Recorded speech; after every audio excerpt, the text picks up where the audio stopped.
পাক রব্বুল আলামিন বলেন, ওয়া মা খালাকতুল জিন্না ওয়াল ইনসা ইল্লা লিয়াবুদুন।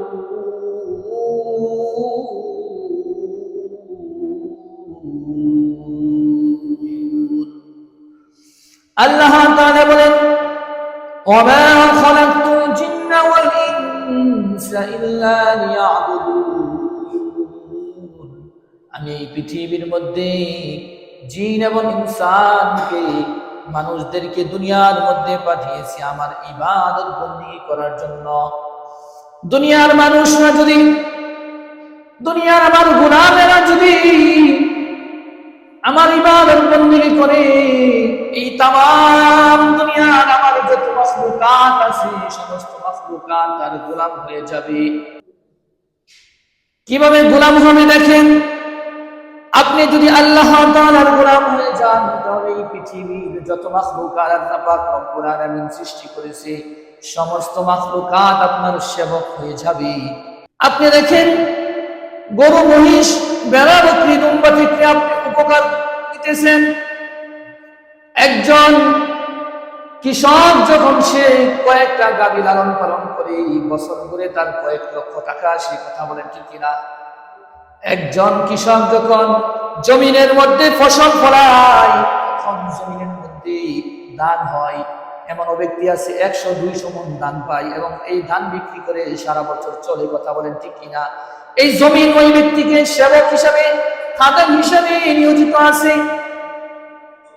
আসমান আপনাকে রৌদ্র দিতেছে, মেঘ দিতেছে, ছায়া দিতেছে, সাদ হিসাবে আল্লাহ পাক রব্বুল আলামিন আসমানটাকে নিয়োজিত করে রেখে দিয়েছেন। আপনি ডানে তাকান, বামে তাকান, সামনে তাকান, পিছনে তাকান, রাস্তা দিয়ে যখন চলাচল করেন তখন বিভিন্ন গাছপালা আমরা দেখি, কথা বলেন ঠিক কিনা?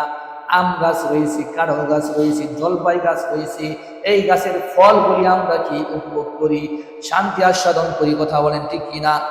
মুখের স্বাদ উপভোগ করি, আপেল, কমলা, মালটা, এইগুলি গাছ আপনার সেবক হিসাবে নিয়োজিত আছে।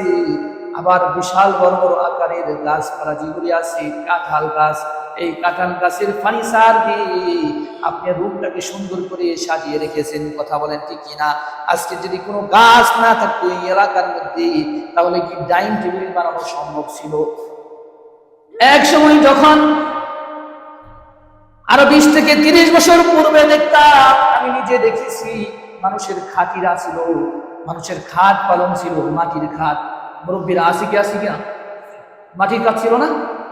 মাটির খাট ছিল, মাটির খাট। এখন যদি আপনি বলেন যে মাটির খাটে, মাটির বক্স খাটে মানুষ বসবাস করত, থাকতো, শুইত, এখনের জামানার পোলাপানরা এই কথা বললে তারা এই কথা বিশ্বাসই করবে না, কথা বলেন ঠিক কিনা?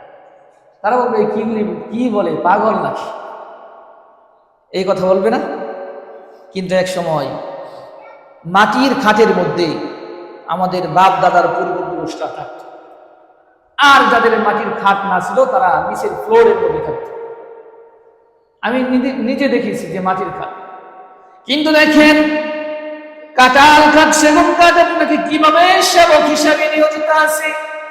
সেই ময়দানের একটি কাঁঠাল গাছ আপনি তাকে কেটে সুন্দর করে ফার্নিচার বানাইয়া আপনার ঘরের ভিতরে সাজায় রাখলেন। মানুষ দেখে মনোমুগ্ধকর হয়ে যায়। আপনার অতিথিরা আসে, মেহমানরা আসে, বলে এত সুন্দর ফার্নিচার বানাইলা।